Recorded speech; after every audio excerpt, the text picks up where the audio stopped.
अस्सलाम वालेकुम नाज़रीन, मैं हूं इब्राहिम कुंबर। आप देख रहे हैं मेरा यूट्यूब चैनल IKN। नाज़रीन, यूसुफ रज़ा गिलानी के हवाले से इस्लामाबाद हाई कोर्ट का फ़ैसला सब ने पढ़ लिया। इस्लामाबाद हाई कोर्ट ने यूसुफ रज़ा गिलानी को फिर पार्लियामेंट का रास्ता दिखा दिया है और कहा है कि आइन के आर्टिकल 53 के तहत आप अमल दरामद करा के सादिक संजरानी को अदम एतमाद तहरीक से हटवा भी सकते हैं और आप ख़ुद नए सेनेट चेयरमैन भी बन सकते हैं। आज हम बात करेंगे कि क्या PDM सादिक संजरानी के ख़िलाफ़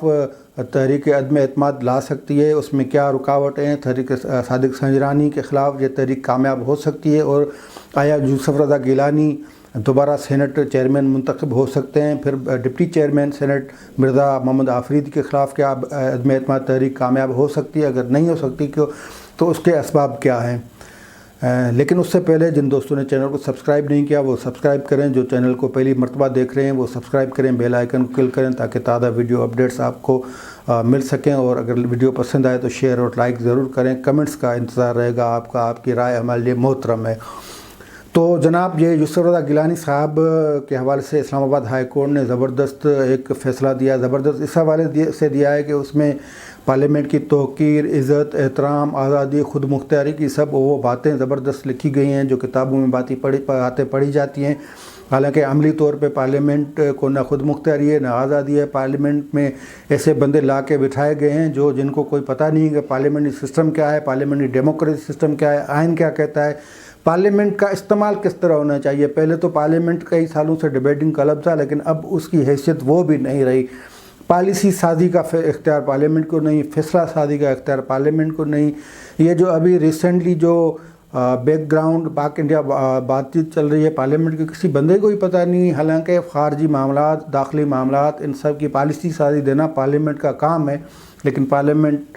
जिसको कहते हैं गैर मौसर से गैर मौसर हो चुकी है। और इस हुकूमत में तो माशाल्लाह इमरान खान को जब पहली तकरीर करने नहीं दी गई अपोजिशन ने, तो उसका बदला ये लिया है कि पार्लियामेंट को तहस और नहस कर दिया। वैसे भी इमरान खान की शक्ल में जो हुकूमत कर रहे हैं, जो उनको आगे लेके हुकूमत कर रहे हैं, वो पीछे बैठे हुए उनको पार्लियामेंट, आइन, कानून, डेमोक्रेट, जमहूरिया, ये इनका कोई लेना देना उनका कोई वास्ता ही नहीं है उनसे। तो वो जो कर रहे हैं वो बस ठीक कर रहे हैं इनसे। और ऐसा बंदा लाया गया है जिनको सारी पूरी टीम को कोई पता नहीं कि इससे वो तयन नहीं कर सके इस मुल्क में सिस्टम क्या होना चाहिए। बहरहाल इस्लामाबाद हाई कोर्ट ने कहा है कि आप वापस पार्लियामेंट में जा सकते हैं और उसी फोरम को इस्तेमाल कर सकते हैं। ये कहा यूसुफ रज़ा गिलानी को, और ये रास्ता दिखाया है कि आप सादिक संजरानी जो कि सेनेट चेयरमैन डिक्लेयर करार दिए गए हैं, उनके ख़िलाफ़ अदम एतमाद तहरीक लाया जा सकते हैं। अब सूरत हाल ये है कि बाज़ार तो अदम एतमाद तहरीक कामयाब है, क्योंकि PDM के पास 51 वोट है, हुकूमत और उसके इत्तेहादियों के पास 47 वोट है। 4 वोटों का ये फ़र्क, और 1 वोट से भी अगर यूसुफ रज़ा गिलानी को ज़्यादा पड़ जाए, जिस तरह इस मरतबा पड़े थे लेकिन वो मुस्तरद हुए थे, तो वो चेयरमैन सेनेट हो सकते हैं। लेकिन इसके लिए एक तो जो अपोजिशन इत्तेहाद है उसमें खुद मतलब इसमें इतनी उनके एहसाब मजबूत होने चाहिए कि ये एक बड़ी जंग है। क्योंकि सादिक संजरानी, जैसे कि हमने कई प्रोग्राम में ये कहा कि सादिक संजरानी कोई हुकूमत के या कोई बलूचिस्तान अवामी पार्टी के या कोई आम सेनेटर नहीं है, वो बड़े मजबूत कैंडिडेट हैं। और ये जो जिसको सेनेट चलाते हैं, जिसके लिए एक मरतबा मरियम नवाज़ ने कहा था कि सेनेट को पता नहीं वो किसका नाम तो नहीं लिया था, लेकिन ओहदा वो बताया था कि वो चला रहे हैं सेनेट और कौमी असम्बली को। तो उनके भी बड़ों के वो ये बंदे हैं, यानी डाढ़े बंदों के सादिक संजरानी बंदे हैं। तो उसको इस तरह तो उनके ख़िलाफ़ तो बेएतमादी अदम एतमाद तहरीक जो है वो 1 अगस्त 2019 को भी लाई गई थी। फिर किस तरह ये वो टाइम फिश हो गई, मतलब ख़त्म हो गई। उसको किस तरह 14 अपोजिशन के जो बंदे थे उनको मतलब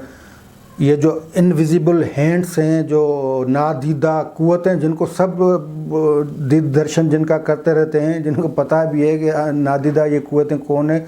तो वो 64 जो अपोजिशन के सेनेटर्स हैं उनमें से 14 को किस तरह घेर करके सादिक संजरानी के ख़िलाफ़ अदम एतमाद तहरीक लाई जा सकती है, मतलब कामयाब जो नाकाम करवाई गई थी। तो एक तजर्बा वो भी है, मतलब एक वो एक्सरसाइज वो पहले कर चुके हैं सादिक संजरानी के ख़िलाफ़ अदम एतमाद तहरीक को नाकाम बनाने के लिए। एक ख़दशा ये भी है,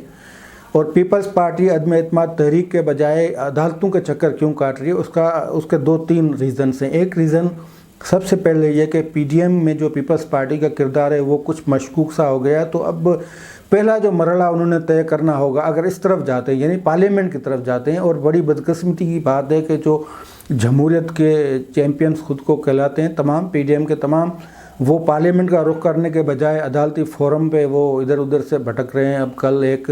ان کو جواب ملا تو اب ہو سکتا ہے سپریم کورٹ میں جائیں، لازمی ہے، وہی اپیل کا فورم ہے، اپیلٹ اتھارٹی سپریم کورٹ ہے، سپریم کورٹ میں جو ان کو سننا پڑیں گی وہ بھی یاد رکھیں گے پیپلز پارٹی اور فاروق ایچ نائک اور یوسف رضا گیلانی، کیونکہ سپریم کورٹ نہیں بڑے بے آبرو ہو کر تیرے کوچے تھے ہم نکلے، یوسف رضا گیلانی کے حوالے سے سپریم کورٹ نے یہی کیا تھا۔ اور کل مزے والی بات کہ اسلام آباد ہائی کورٹ نے جو فیصلہ دیا اس میں یوسف رضا گیلانی والی وہ نااہلی کیس تھا، اس کا بھی حوالہ دیا ہے، بڑے زبردست پیراگراف لکھے ہیں اور اس پہ کی رولنگ یہ وہ فلاں۔ تو بات کہنے کا مقصد کہ اگر سپریم کورٹ جاتے ہیں تو سپریم کورٹ سے ان کو کیا مطلب امید ہو سکتی ہے، لیکن یہ پارلیمنٹ میں جا کے صادق سنجرانی کے خلاف عدم اعتماد تحریک کیوں پیش نہیں کرتے اور پھر اپنا سینٹ چیئرمین کیوں نہیں کھڑا کرتے؟ پہلی بات یہ کہ پہلی رکاوٹ پی ڈی ایم میں پیپلز پارٹی کے رویے ہیں، پی ڈی ایم سے فیصلوں سے انحراف ہے، تو اب اس معاملے پہ ایک نئی مشق کرنی پڑے گی۔ پی ڈی ایم کو دوبارہ مطلب اظہار یکجہتی سے اور اتفاق رائے سے یہ فیصلہ کرنا پڑے گا ایک فورم سے کہ صادق سنجرانی کے خلاف عدم اعتماد تحریک لائی جاتی ہے، اس کا اعلان کرنا پڑے گا۔ لیکن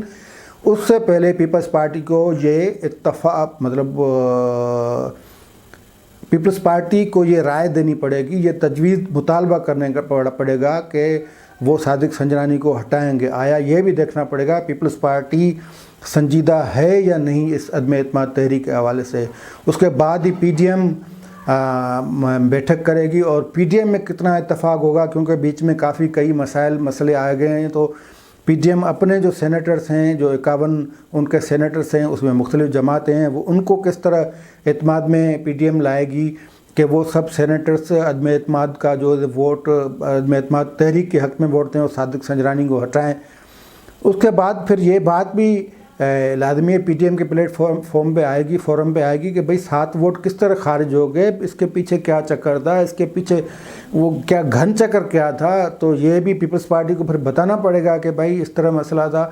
کیونکہ وہ ننے منے بچے سینیٹرز نہیں ہیں کہ انہوں نے جا کے ٹھپا جہاں پہ سینیٹر یوسف رضا گیلانی نے کہا سینیٹر پہ مارا ہے، اس طرف بھی مار سکتے تھے، وہ باقی جو 42 بندے تھے انہوں نے اس طرف مارا، 7 بندوں نے اس طرف ٹھپا کیوں مارا، رائٹ پہ کیوں مارا، لیفٹ پہ کیوں نہیں مارا، یہ تمام چیزیں آ جائیں گی۔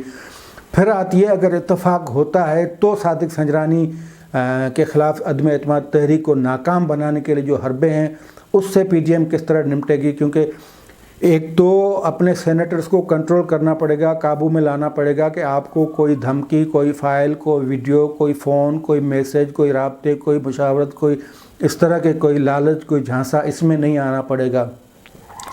ایک تو ان کو پوری اس کو یقین دلایا جائے گا۔ اس کے بعد اگر یہ عدم اعتماد تحریک، یہ 2 مرحلے ہیں، ایک عدم اعتماد تحریک کو کامیاب بنانا، مطلب وہ بھی اب یہ میں مستقبل کی بات کر رہا ہوں، جو ہو سکتا ہے کہ پیپلز پارٹی اور پی ڈی ایم کے ذہن میں بھی نہیں ہو، لیکن ہائی کورٹ نے جو فیصلہ دیا میں اس روشنی میں بات کر رہا ہوں۔ اور پھر اگر عدم اعتماد تحریک کامیاب ہو جاتی ہے، اس کے 2 پہلو ہیں، یا کامیاب ہوگی یا ناکام ہوگی۔ اگر بالفرض کامیاب ہو جاتی ہے تو پھر یوسف رضا گیلانی کو مشترکہ امیدوار کرنے کے لیے دوسری مشق کرنے پڑے گی، پیپلز پارٹی کو پی ڈی ایم کے ترلے منتیں کرنے پڑیں گی کہ بھائی ہمارا امیدوار ہے، آپ ساتھ دیں، اس طرح کریں، اور پی ڈی ایم کو پھر پیپلز پارٹی سے وچن وعدے لینے پڑیں گے کہ آپ نے اس طرح کیا، اس طرح کیا، پی ڈی ایم رات ڈالنے کی کوشش کی، آپ نے اختلاف کیا، یہ کیا، تو آپ پہلے تو اس پہ باقاعدہ معاہدہ ہوگا، اس کے بعد ہی کچھ ہو سکے گا۔ اور پھر یہ جو صادق سنجرانی کے ساتھ دینے والی ان کی سہولت کار، یا مطلب صادق سنجرانی جن کا بندہ ہے، ان لوگوں سے بچنے کے لیے ایک مشق کرنی پڑے گی۔ اس مشق کی تیاری کتنی ہے، اور پھر یوسف رضا گیلانی کو ووٹ دینے کے لیے جو سینیٹرز ہیں ان کو راضی کرنا پڑے گا کہ آپ اس یوسف رضا گیلانی ہمارے کینڈیڈیٹ ہیں، ان کو ووٹ دیں آپ، اور اس کو آپ مکمل طور پہ کامیاب کرنے کی کوشش کریں۔ تو یہ ساری ایک بڑی مشکل مشق ہے، اس میں جانا پڑے گا۔ اگر پیپلز پارٹی اتفاق کرتی ہے یا پی ڈی ایم اتفاق کرتا ہے تو میرے خیال میں یہ بہت مشکل ایکسرسائز ہے، جس سے بچنے کے لیے سپریم کورٹ